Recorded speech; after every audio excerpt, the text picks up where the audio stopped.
मर्याई चौकातील नव्या व अधिक क्षमतेच्या रेल्वे ब्रिज उभारणीसाठी दोन्ही बाजूंना प्रत्येकी 4 असे मोठे खड्डे खोदण्यात आले असून भक्कम पिलर उभारून पूर्वीपेक्षा रुंद आणि आधुनिक पूल बांधण्यात येणार आहेत.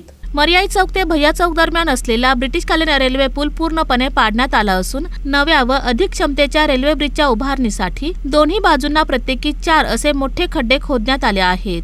या खड्ड्यांमध्ये भक्कम पिलर उभारून पूर्वीपेक्षा रुंद आणि आधुनिक पूल बांधण्यात येणार आहे. 1922 साली बांधण्यात आलेल्या या रेल्वे ब्रिजला 104 वर्ष पूर्ण झाल्यानंतर तो पाडण्याचा निर्णय घेण्यात आला. 10 डिसेंबर पासून पाडकामाची तयारी सुरू करण्यात आली. रेल्वे प्रशासन, भारतीय राष्ट्रीय महामार्ग प्राधिकरण आणि सोलापूर महानगरपालिका यांच्या संयुक्त समन्वयातून 14 डिसेंबर 2025 पासून प्रत्यक्ष पाडकामास सुरुवात झाली. यासाठी 12 तासांचा विशेष ब्लॉक घेण्यात आला होता. संपूर्ण पूल पाडल्यानंतर आता नव्या पुलाच्या पायाभूत कामांना गती देण्यात आली आहे. महत्वाची बाब म्हणजे या कामाचा रेल्वे वाहतुकीवर कोणताही परिणाम झालेला नसून रेल्वे गाड्यांची ये-जा सुरळीतपणे सुरू आहे. कंत्राटदारांकडून मिळालेल्या माहितीनुसार हा नवा रेल्वे ब्रिज डिसेंबर 2026 पर्यंत पूर्ण करण्याचे उद्दिष्ट ठेवण्यात आले आहे. नवा पूल उभारल्यानंतर शहरातील वाहतूक अधिक सुरळीत होणार असून भविष्यातील वाढती वाहन संख्या लक्षात घेता हा ब्रिज सोलापूरकरांसाठी अत्यंत महत्त्वाचा ठरणार आहे.